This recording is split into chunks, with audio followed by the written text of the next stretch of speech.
This is RT. Now, the Greek Prime Minister must resign. That's a demand of the country's opposition if the political deadlock is to end. The head of Greece's main opposition party said George Papandreou was, quote, dangerous and has called for early elections. According to senior government officials, Papandreou could announce his resignation later on Sunday, hoping it will pave the way for a coalition government.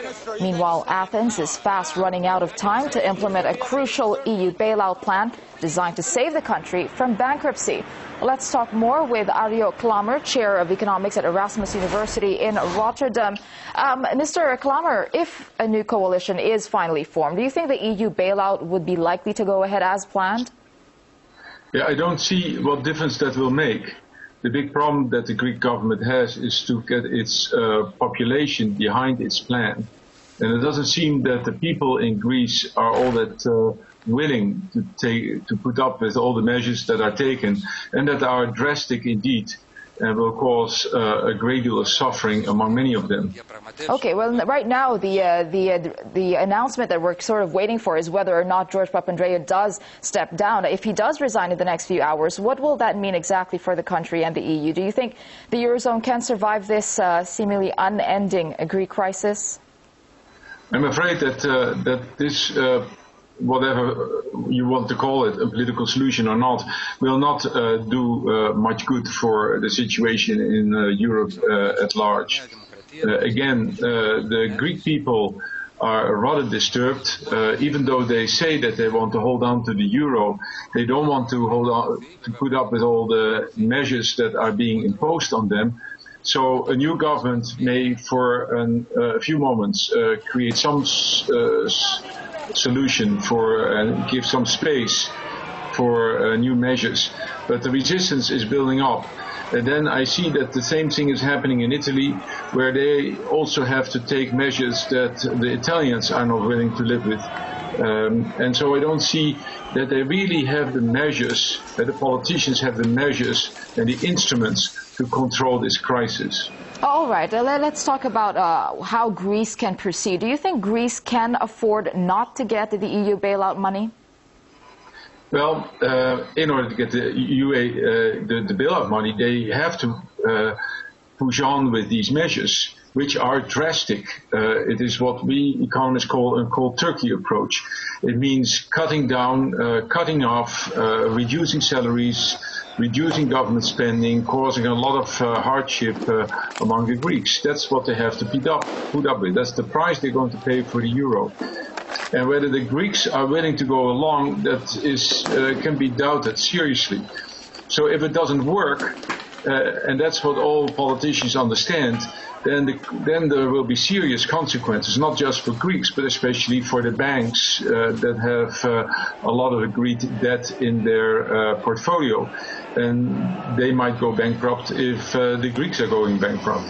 Yeah, certainly. We have seen a lot of protests with regard to the austerity measures being passed by the government. However, we saw that also Papandreou, some were saying, hoping to get popular support, but he did shock the EU leaders by announcing that referendum. And of course, the result was they were threatened by France and Germany to be kicked out of the EU. Why are those two countries, France and Germany in particular, they're so keen on saving Greece or keeping them in the Eurozone, despite saying that Greece is free to leave if they want? Let's be clear, they're not so interested in saving Greece as saving their own banks and saving the whole project. Greece is too small to really care about, but now they find out that Greece really is a threat for the European projects, but also a threat for their economies, because German and French banks are heavily involved in Greek's debt, so they're really concerned.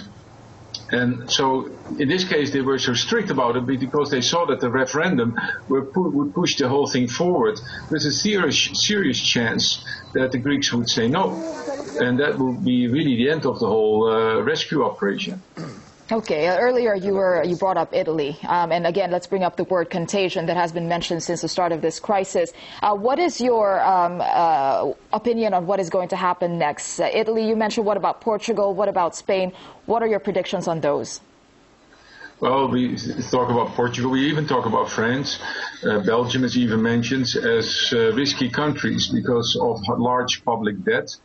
And the question is whether they will be able to serve those public debts. With interest rates creeping up, and that's really the problem for Italy right now, but also for Spain, it might be that it crosses a threshold, as most experts say, that makes it unaffordable for the Italians. And they can sort of make do by in a fewer sort of time span, but then the bills will be too high and Italy needs to be rescued. And that's what we are really basically preparing for. I'm also afraid that we here in the media don't hear everything that's going on. That if politicians get so nervous and the G20 didn't reach any definite solution, if they're so nervous, that must mean that they know how much more is going on. And that means that this thing is very complex and that they don't quite know how to handle it. That's what I'm afraid of. So that we are experiencing sort of an impasse in the sort of European political dealings with the crisis. All right. Well, thank you very much for your thoughts there. Arjo Klammer, Chair of Economics at Erasmus University.